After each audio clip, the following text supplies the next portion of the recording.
Ladies and gentlemen, welcome to another Cosmonarchy cast. We've got Neblime in the bottom right as our forest green Protoss, and Jakulangski is in the top right, and he is colorblind. He is, I'm going to say Maya Blue. Maya Blue Zerg. Look at that. He will be going for what appears to be a Larvosk first year, and we are on acid tests. Interesting. Interesting.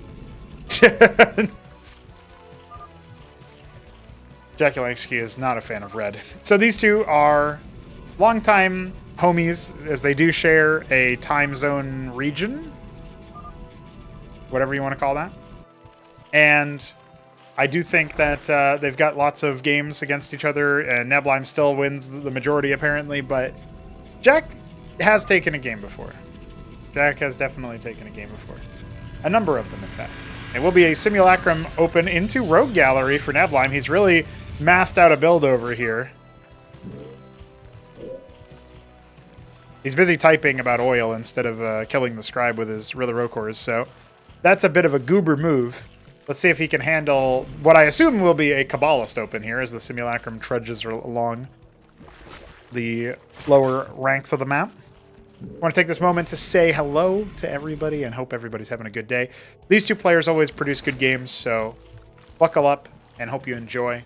We've got lots of Cosmonarchy planned, lots of Cosmonarchy action, content, single-player stuff, co-op stuff, improvements to the game, updates to the Escozi, the new race that is not featured here but is pretty epic, and all sorts of cool stuff, man. All sorts of cool stuff. So, thanks for supporting the project. It's actually a Vagrant first? Interesting. So he went one sim into many idols with the Vagrants coming out. An Ovaleth is on the way for Jack, so this might be a little bit of like a delayed Kabbalist. And Neblime is instead building stuff that will be better in a direct fight. Maybe just try to overwhelm Jack and see what he can do. Second Larvosk is coming up here, and straight into Vornath on the one base here for Jakulangski, while the Scribe Scout from Neblime continues to observe when the attempted expansion comes.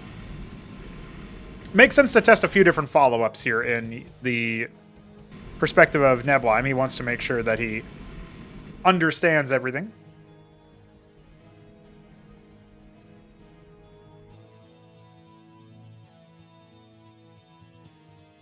I do feel like overall, with the Scribe coming across for the expansion of Neblime's own economy, is a pretty good spot for him to be in. However, he might have just done that for show, since he did see that the Zets were leaving the building when they popped out. He had that minimap vision from the Scribe. Shroud on the way as well. Or Sir Jack, he clearly wants to go for a pretty teched out open here. He's also got this defensive Circuit here for both anti-drop and I guess also anti-Kabbalist. Oh, it's a Spraith instead. Maybe just cognizant of the Vassal. And indeed, a Vassal is coming. I have a feeling these two played some games against each other before.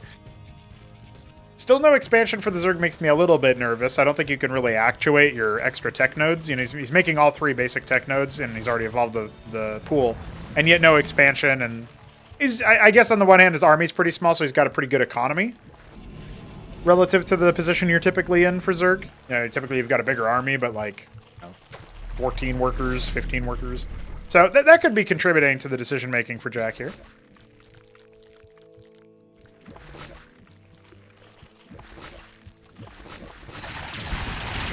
Yeah, immediate devastation of the Vassal. I guess with the Rogue Gallery, you can also go Barghest, and Barghest Vassal's pretty good at popping buildings. Instant pylon block, but there's some Zets here to clean this up, so he's going to have to cancel that pretty quickly.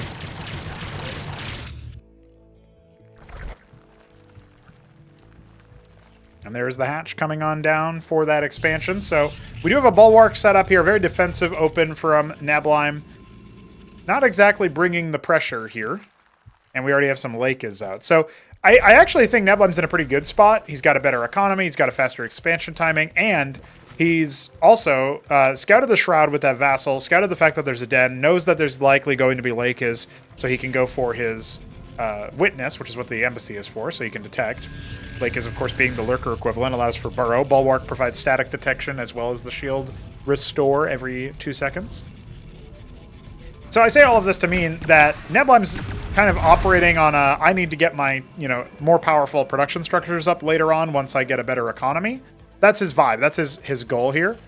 And Jack has been expecting pressure, but that's delayed his economy. That's delayed a few other aspects of his build. Maybe at the same time, he wasn't expecting too much pressure. I mean, his army size was really small. So I can see how the Zerg here could just flip the script,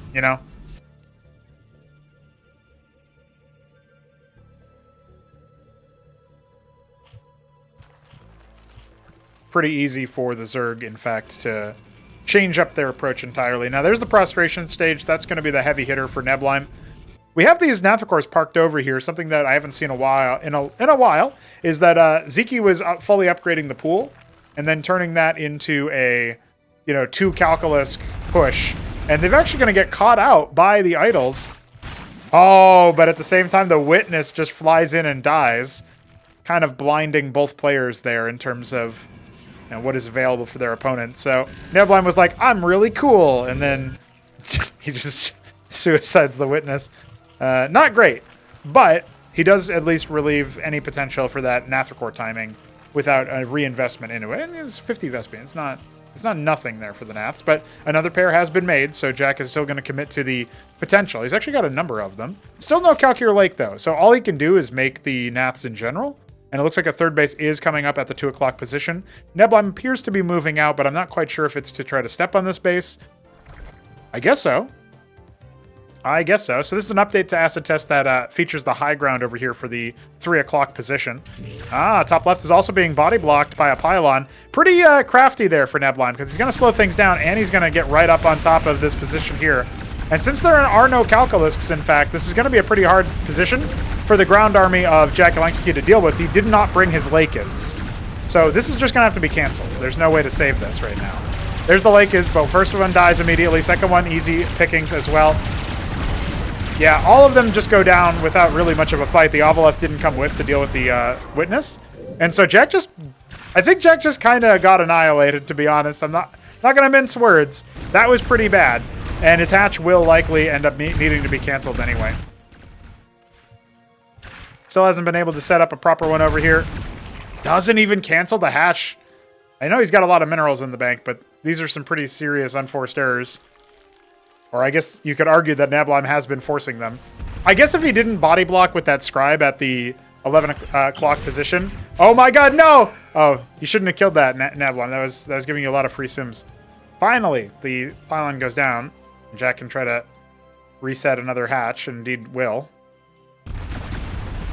You don't really want to clump up all your Hydras here. The Witness is providing excellent vision, though. Zoryu's coming in. They're a pretty important part of this. Yeah, that's a lot of Hydras that went down for free, huh? 6 Hydras lost. He made 11 earlier, and he already only had like 3 or so. So not really leaving himself with a lot. Meanwhile, 4 o'clock being taken by Neblime. Pariah is going to be pretty important here. So every time the Pariah, first of all, it deals splash damage in a line, right? But also, units that it kills or tags with damage will be consumed, their corpses will be consumed to increase attack speed for everything else. Now, this is going to obviously skyrocket the DPS of the army that Neblime has, but counterpoint is that the Hydras mixed with the Rilla cores that apply the corrosive touch, which reduce armor, they're going to chew through the Pariah eventually. And this was a back against the wall kind of position for the Protoss army, and they will end up going down without too much to show for themselves. Kill a lot of Zethrakors, but they don't actually kill any workers, as none were here at the base mining.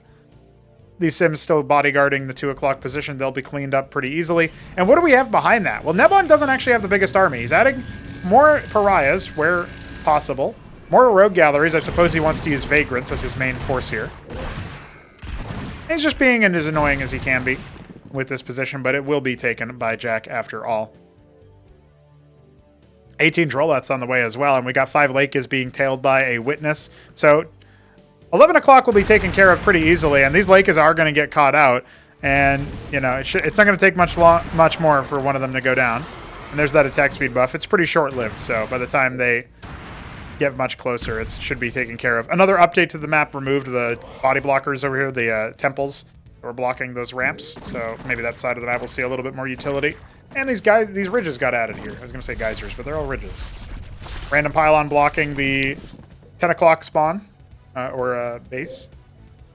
No reason to worry about that right now.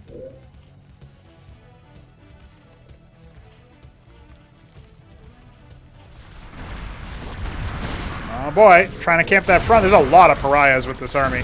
But honestly, this army is mostly pariah. And that does have a cap to how useful it can be, as that is really the only source of splash damage that Neblime has. He's still trying to make it work, but I feel like committing here was a pretty big mistake. He does kill a lot of Hydras, but the Zerg can replenish those pretty easily when they're not actively making workers. Neblime does have a 20-worker lead with 3 very well-saturated mining bases, but Jack is just going to go ahead and expand, get up to a 5th base. His 4th is done and ready to be saturated when he decides to make workers. And he's got Zorius out for the continual armor rents, although only one of them does remain. So, problem is, there was not going to be too many more pariahs where that came from. Wow. All right. I think Jack is looking like he's in a really good position to kill this army. Falls back to the Lakers, which will deal enough damage to clear the position and deal with the pariahs. He's only got a couple of sycophants and a couple of vagrants here left. Falling back down to a better defended position. The lake is just kind of walking in by mistake. Oh, I guess maybe Jack intended for it, but he doesn't have a lot of their DPS, you know? So he does need to respect that, and he's going to see what's up over here, but there's a lot of static defense in this position as well. I think the Zerg can be pretty confident in the long game here. More pariahs have arrived. Yeah, I don't think you really want to test this army with what the Zerg has right now. We got the Ulgorg coming. A single pariah has come over here and just caused a little bit of a flummoxing of the attempt to expand. That's a nice little setup there. You can see, oh, baby! Neblime showing us how it works. But the Hydras will eventually bring this down. Well, not if they're clumped up like that, though. Yeah.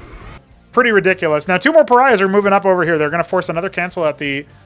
we'll call it the 10 o'clock. That's what I said earlier about it. Still no real saturation over at 2. And he doesn't have the greatest defense force over here. If 1 pariah did all that, imagine what 2 will do.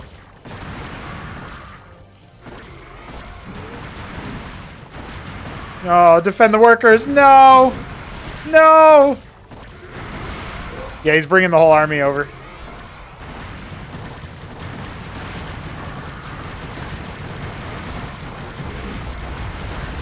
Whew. Oh my goodness. Yeah, it's a lot of dead Zerg, that's for sure. Not so many workers ended up going down, and Jack now does have, you know, all of his workers moving over to saturate that 2 o'clock base. And the 10 o'clock will get done, actually. It will get finished. But that bought a lot of time for Neblime to stabilize, and look at what he's making. Ancestral Archives, going up to Tier 4. Archons, Patriarchs, Uptectons. And now we even have the 7 o'clock, we'll call it, base being taken. Very nice. Now, it's a little bit of time here before the defenses can get up, but that's what the army is for. And Neblime is very quick to build a lot of static defense structures and use that as an opportunity to defend. Now, we got a bunch of Ultra Cores coming out. The pariahs can go toe-to-toe with them if given the opportunity. The Lakers are going to be the problem here, as there's not really much of an easy answer to get through. No Hierophants to tag the Ultra Cores to reduce their attack speed either, by the way. So that initial trade does go the way of jakulangski, and now he's immediately moving on that 4 o'clock base. The Ultra Cores are going to be able to deal with a lot of the static defense DPS, and the Lakers are just going to chew through everything else. This might have been exactly what Jack needed to get back a little bit more control to the game. You can see the Scribes desperately trying to find a way to be useful in the combat. The Witness is crawling over the army, and over on this side, some of these pariahs are going down, man. I don't think any Scribe is going to escape that base. Nexus itself might be saved at the end as the Ultra Cores went over to try to help deal with the pariahs. We got more Hydras where that came from as well. Not so many reinforcements coming down, actually, for the Zerg player. And no Lakers to deal with all the Vagrants. So while they're busy trying to deal with that, the pariahs are wreaking havoc on them. Outrageous amounts of DPS. And yes, indeed. The Scribes have basically been killed. We even got one guy stuck here. You can effectively call that a kill. And Jack has a worker lead, albeit a slight one for this stage in the game. But it's pretty scary when the Zerg has a worker lead.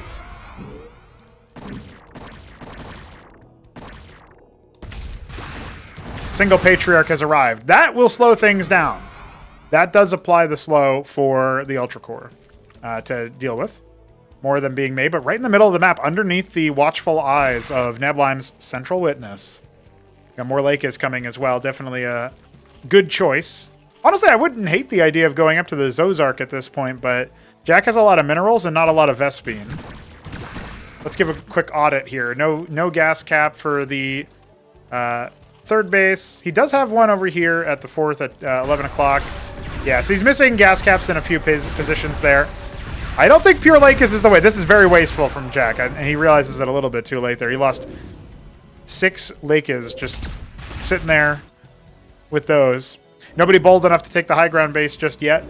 We are on 4 bases versus 5. Neblime is okay with this position for now, especially since the top left isn't actually mining. And there it is. Tier 2 on the way for Jack. He does not want to go to Zozark or even Tethfith. He will just continue it out on his current tech. Meanwhile, Neblime, he's getting up an army that includes the tier 4 units like the Patriarch and the Archon. Ooh, that was a brutal little cross-section of Pariah damage. Even still, though, the Lakers are trying to do a little bit of DPS. The Pariah's falling down a little bit. This army needs to sync up with itself. It's kind of out of sync.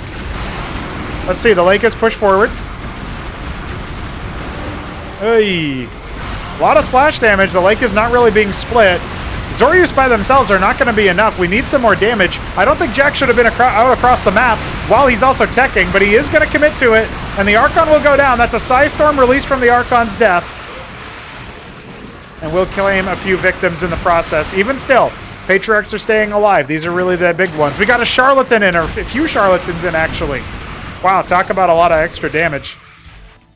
Every time the Charlatan hits a unit, they will be they start to hallucinate, and that means that any hallucinated targets will take will get extra projectiles created to target them when they get attacked for half damage. So pretty big DPS increase, and also adds the stacking behavior of the Patriarch, and you know, the Archons are able to get some more damage.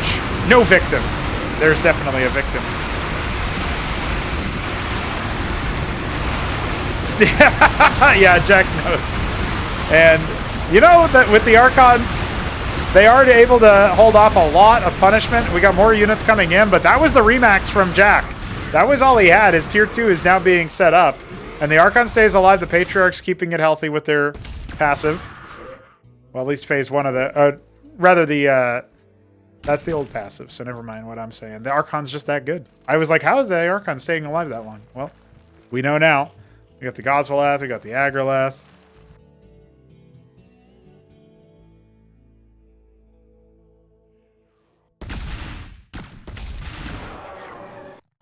Yeah, call that composition Patriarchon.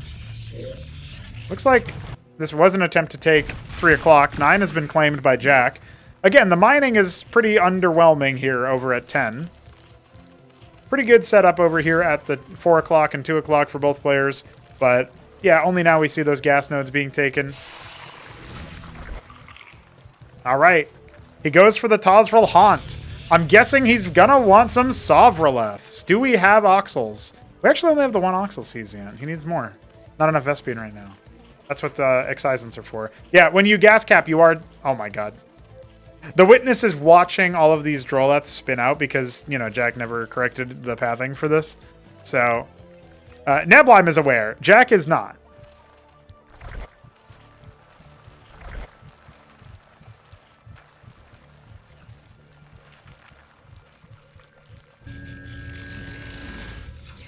Oh, Neblime. Oh, Neblime, you cheeky son of a bitch. I love you. Look at that. Now, if the pylons go down, yeah, he's going to have to cancel these, but I really appreciate that he did it in the first place. Now, with his army, he's actually not going to cancel it, and this is deliberate, because his army is getting in a position to try to punish. He's hoping to see if he can maybe do something along the lines of an interception. There was a Convolsc made and killed, so that's really good because that's a very gas-intensive unit, and right now Jack is still in a state of tech transition. But it does also reveal to Neblime that Tier 2 is here. Pariahs are going to try to get everything they can done. Oh, between the Charlatans and the Patriarchs, you can't step to this army, man! You cannot step to this army. Splash damage is in effect. So Vilgalets arrive, but they just convert corpses nearby into the Rokors. And oh no, the Matrolets are being heckled. Oh, they're trying to help out where they can, but they're just getting splashed to death by Archons and Pariahs. And for that matter, Patriarchs. Look at how many of them are.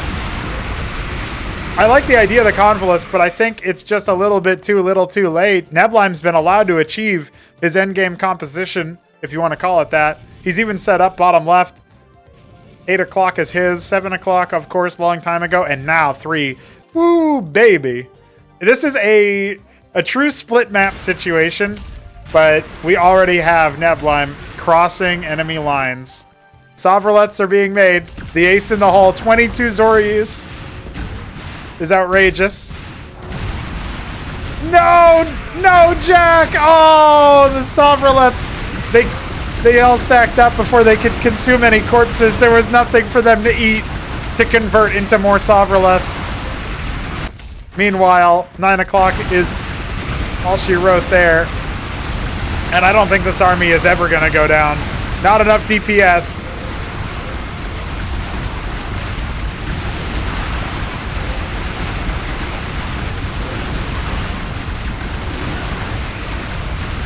I appreciate the idea of spotting in what they can, but there is not enough DPS to break that army.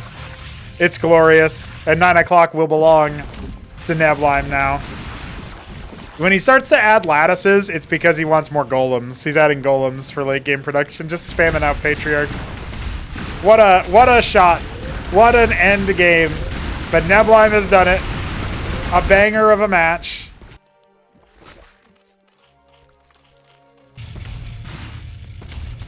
The larva even providing a little bit of vision, showing the Protoss imperiously marching. And only now will Jack actually see that all of these drill-outs are still here.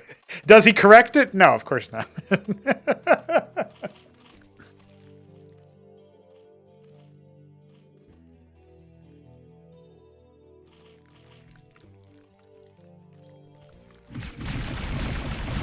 No, Jack! Oh! All of the Sovralets going up in smoke. And that, to me, spells doom for the Zerg. Neblime will take the game. I can't say I am surprised, but what a game. That was a banger. That was a banger. Banger status achieved, boys. GG.